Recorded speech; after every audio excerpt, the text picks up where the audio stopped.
Dr. Paul, I'd like to begin with you. Every debate begins with a specific policy question, but this is a little different. Someone on this stage hopes to be able to take the oath of office 14 months from now, and at the end of that oath are the words, "So help me God." When you hear those 4 words, if you have the opportunity and the privilege to say them, what will come to mind? Well, I think they're very important. We take, those of us who have been in Congress and served in government, we take an oath frequently. We take an oath to uphold the Constitution. And that's what we do when we take an oath when we're sworn in as president. We emphasize this. But I think what that does, it emphasizes it even more so because of the significance and the importance. And it reiterates the fact that we swear to uphold the Constitution and the rule of law.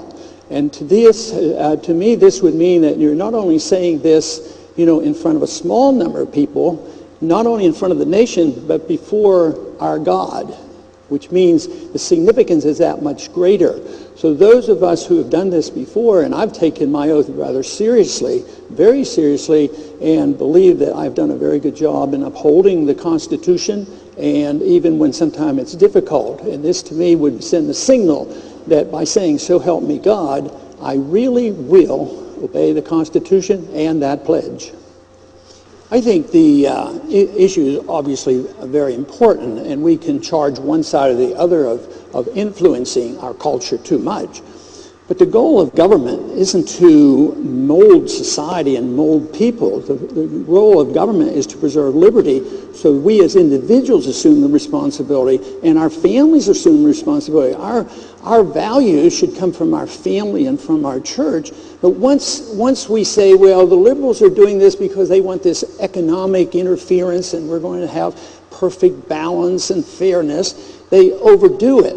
But you can do it on both sides. You can say, well, we're going to make people better by having more laws. I think culture is very important. Culture has a reflection on the law, and I think that is very good.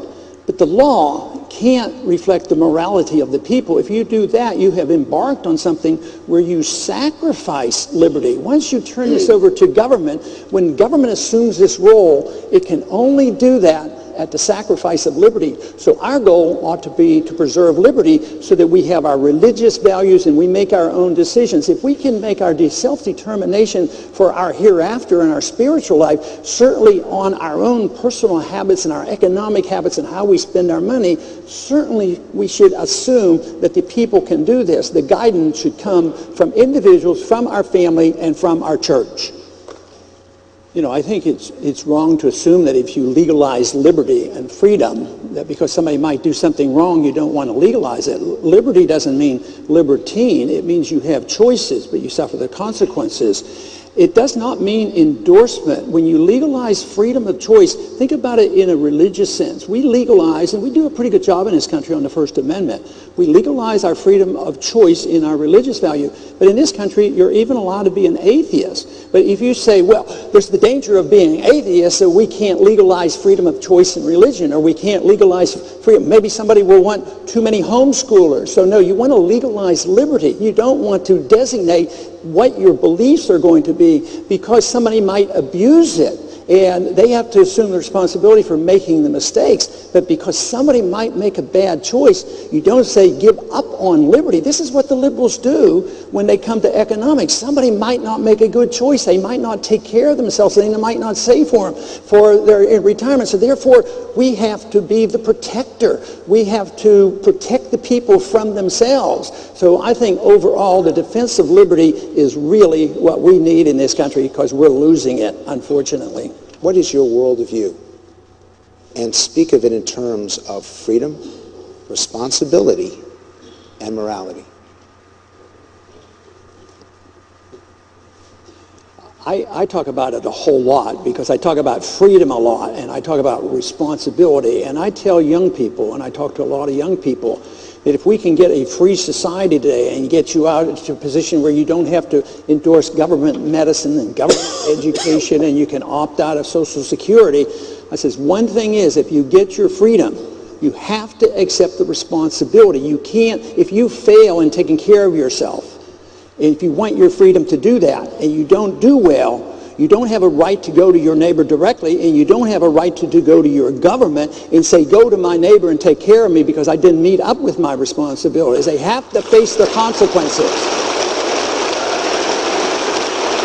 The states definitely have a right to be wrong, and the states are supposed to correct it, but there are limits, and that's why we have a Constitution. But the Constitution doesn't give license to the federal government. I mean, the federal government has taken license, and they're too much involved, but the Constitution is a restriction on the federal government. It's not a restriction on the states, and it's not a restriction on personal liberties. So therefore, what we must do is obey the law. Slavery and civil liberties, I mean, there's quite a few things, but not most things. Most things were left to the states. Monetary issue was left to the federal government. Defense was left to the federal government. But most, like education, why in the world have we ever drifted to the point where we allow this casualness to ignore the Constitution and say it's a federal function? We don't need the Department of Education. We need those things taken care of up at the state level.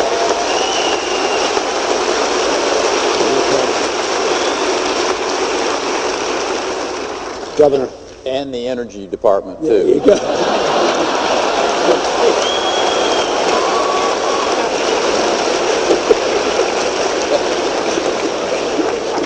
Governor, is there a third area you want to cut? I have supported the amendment that defines life at conception. I think that's important, but I don't endorse the idea that the enforcement should come from the federal government. We don't need another police force in Washington. We already have 100,000 bureaucrats running around with guns, so we don't need more enforcement.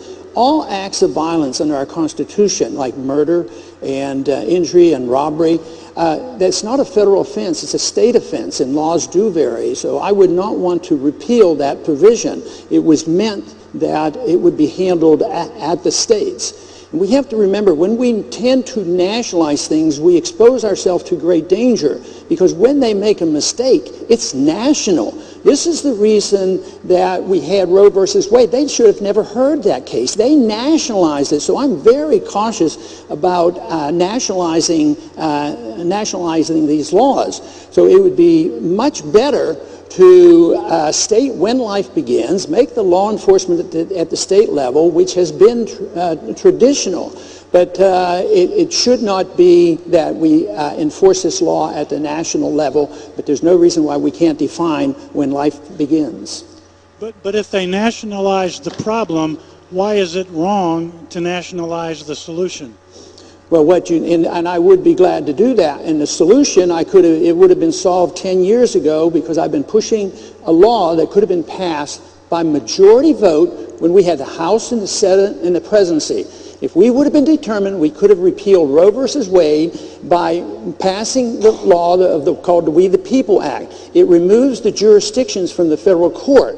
So you remove this jurisdiction, which is a constitutional authority. That could have been done 10 years ago. We could have continued to work on the amendment. We could have continued to change the courts. But if we would have passed that by majority vote, we would have saved millions of lives, and we have not had the support from the Right to Life community to at least do that, and I do not understand why that is the case, because we would have accomplished that in a short period of time and would have not distracted from the national solution of amending the Constitution and changing our Supreme Court. Thank you very much. Dr. Paul. I was born and raised in Pennsylvania in a family of 5 boys during the Depression, so I remember the tail end of the Depression and World War II, and they weren't such great economic times. But our family was oriented around the church. It was oriented around our family life, a lot of hard work and a work ethic. And the work ethic taught us all at a very young age that you worked and you were rewarded for this. But the important things in the church life for me came as a Lutheran, making a decision to go through catechism, which is somewhat different than others. So that catechism and making the decision to join the church, as well as being exposed to a couple of crusades by Billy Graham, was the time when I made my commitment to Christ, and it was a very important period in my life. But you said we exempt, our wives and our children because they are so important and they are at the top of our list. But there was something that was given to me in many ways. In many ways I earned because of something I wanted to do. And that was going through medical school and finally getting through the military and all my training. But going into medical practice was really astounding, because to me it was the assumption that people will come to me in trust, and that I took very, very seriously. And although I didn't have a personal experience like Herman had for medical illness, I got to share those experiences, and I'm sure your doctors were very important. So I got to share that with new life coming into the world. There's nothing more marvelous in medicine than sharing new life and having delivered thousands of babies. And this is a very joyous profession. But then there was something else that happened that I feel very blessed with, because I had an inquisitive mind and I wanted to know how the world worked and how the economy worked and why we had recessions and depressions. So I was fascinated not with fishing and hunting. I got fascinated with reading economics. And then I thought speaking out would be a lot of fun, but it led to a little bit of involvement in a political life. I feel very lucky that I am blessed that I've been able to practice medicine, have my family, and also participate in public life, and I'm very thankful. I'm curious. Are you prouder that you are a duly elected member of Congress, or are you prouder of your medical profession? Oh, the medical profession by far, you know. Doctors are still rated a lot higher in the polling than the politicians. I think my most difficult issue to deal with is I'm my own worst critic, and I have to put up my imperfections. I don't know whether it works with anybody else, but I can't stand watching myself on TV because all I see are my imperfections. And that is what I strive for, is to try to learn and try to improve my delivery and try to deliver a message which I think is honest and true. And I think I come up short because I think I always can do better. But to find one incident where I think I really goofed it or I had to suffer through it, it's almost arrogant to think that I can't find any one thing. If I'd have only done this, things would have been much better off. So I have been so pleased, to be able to participate in the great debates of our country and to be able to practice medicine. And I think that my greatest thing, in family, I mean, I've had a great family. I've been married 54 years, had 5 kids, 18 grandchildren, 5 great grandchildren. So so everything is wonderful. So no failures. So, but the biggest struggle I had, it seems so incidental, and I don't know whether anybody ever goes through it, but it's something in a teenage year. Teenage years are important psychologically, but compared to what I've received and what I've been able to do and enjoy, it seems so incidental. And that was a physical problem, because I probably had set for a pretty darn good career in athletics, particularly in track and maybe in football and maybe even baseball. But I had some severe injuries, and I really never recovered from them to get to my top speed again. And that was a problem for me. In a teenager, I think maybe we can understand it as a teenager, but now that I look back, why was it such a big deal for me? But it was a big deal for me, but I think I overcame it. My first question is for Dr. Paul. We've heard from others of their support of a federal marriage amendment. Would you support an amendment to the U.S. Constitution defining marriage as the union of one man and one woman? No, I have taken a position that I would not support. I support DOMA, the Defense of Marriage Act, but I would prefer, under our system of laws, that all these problems be taken care of in a constitutional manner, which I would defer to the states. But actually, I would go even a little bit further. Me personally, my personal beliefs, although it's not likely to be achieved in my lifetime, is traditionally throughout our Judeo-Christian history, it was usually dealt with by the church. And I think the reason we fight and fume over this is because we have too much government everywhere. So I would say that the church should make this decision. That's the most important place to determine marriage. When you think about in the Old Testament, when the God that led the people out of Egypt was not a king. They didn't have a king. And then when they got to the Holy Land, they had judges. They didn't have kings dictating and ruling. But the family dealt with this, and the family dealt with marriages. But they had a judge to determine this. Matter of fact, when the people came to Samuel and said, look, we need more rules and more laws. We want more government to tell us what to do, and we need more of this. Samuel was old and ready to retire, and he says, no, that's a bad mistake. You don't need more rules and more government. You don't need this. The government will overreact. And today, I think this is what has happened to us. We have deferred to the federal government. We have way too much government. We should go in the other directions. Before you know it, the next step, what if the next step is, wouldn't it be wonderful if the United Nations defined marriage? I don't want to go up that way. I want to go back down all the way to the family and the church. Believe me, it would be a happier and more peaceful world if we went in that direction rather than asking the government and asking the king to solve all these problems. We need the family to deal with it, and we can take our message and learn something from the Old Testament, how there was such a strong emphasis on the patriarchal society and the disputes settled by judges rather than looking for big government.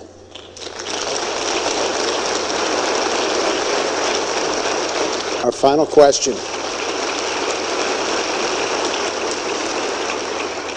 Every one of the six of you have talked about the importance of preserving life. And nothing takes life more than the declaration of war. I would like to hear from you, because nothing frightens a mother more than watching her son or daughter go off. Their pride in their country, but their fear for their child. Can you define the moral justification for war? You can use Iraq, Afghanistan, Libya, Syria. What is the moral justification? Representative Paul. You know, the early church struggled with this. I mean, Christ came, Christ taught about peace, and Christ was to be the Prince of Peace, and we were to defend that. But early on, the church struggled with this, and St. Augustine came up with the principles of the just war. I believe in them. I think we should follow those from a religious viewpoint, but we have a constitution that is very clear to guide us to try to prevent these wars.